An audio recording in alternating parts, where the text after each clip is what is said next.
Shalom à tous, j'espère que tout le monde se porte bien.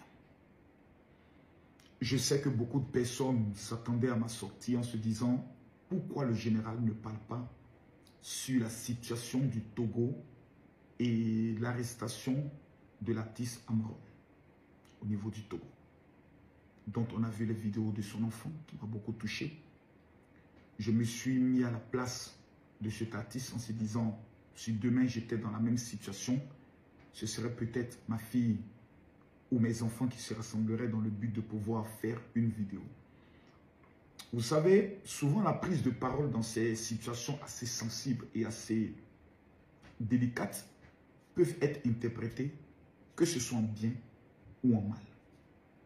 Parce que chaque parole qui sort de ta bouche peut avoir des conséquences. J'aimerais me mettre dans la posture, dans un premier temps, d'un Africain. Et venu humblement au devant des autorités togolaises. Demander que le cas de Latif Amron soit traité dans l'esprit de l'humanisme et dans l'esprit des pleurs de ces enfants qui veulent retrouver leur père. Voyez-vous, souvent une situation peut engendrer une autre. J'ai bien écouté les différentes vidéos de l'artiste qui a été très percutant, qui a été très, je pourrais le dire, crash dans ses propos.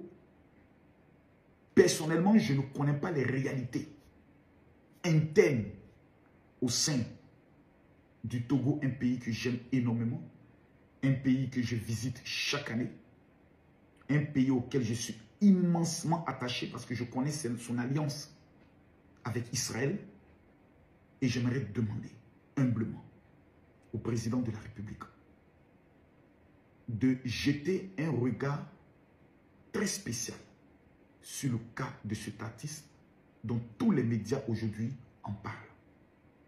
Moi, la seule prière que je peux faire pour le Togo est celle-ci. Seigneur, que ta volonté s'accomplisse sur le Togo et que le plan que toi seul tu as prévu puisse s'accomplir pour le bien et dans l'intérêt suprême du peuple togolais. Je ne suis pas togolais,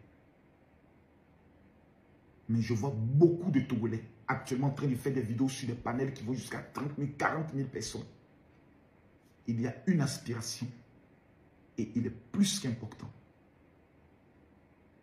que les autorités de ce pays puissent essayer de se pencher pour essayer de comprendre qu'est-ce qu'ils veulent dire exactement. C'est très important. Je suis de ceux qui croient fermement que personne ne peut être établi à la tête d'un pays si Dieu ne l'a voulu. Jamais. Mais je suis aussi convaincu, de façon déterminée, de façon claire, que le pouvoir est le pouvoir. Et que le pouvoir a le pouvoir de pouvoir régler certaines situations de façon humaine et sensible. Amron est un Togolais. Il a dit des choses dans un ton, dans un style qui peut ne pas être apprécié par les autorités, mais qui peuvent être écoutés dans certains sens. Et moi, je viens humblement demander sa libération. Je viens encore humblement demander la libération de cet artiste. Dans tous les pays au monde, il existe un individu qui dit des choses différentes des autres. Un artiste fait un travail d'esprit. Selon son inspiration, selon son vécu, selon ce qu'il voit, il chante ou il parle. Certains sont des griots. Certains sont des artistes. Certains sont des activistes. Certains sont des paroliers.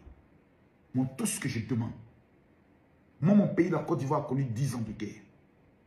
Je ne peux jamais souhaiter à un pays au monde de connaître des troubles et une guerre. Moi, mon pays en a vécu. Je viens humblement demander pardon aux autorités togolaises. Non pas pour quoi que ce soit, pour Dieu, d'accorder à ce père de famille, qui est un fils du Togo, de pouvoir rejoindre sa famille, ses proches, ses frères, ses soeurs, ses enfants, surtout ses enfants. Ce serait un acte de grandeur. Que Dieu bénisse le Togo. Que Dieu bénisse les Togolais. Je vous remercie.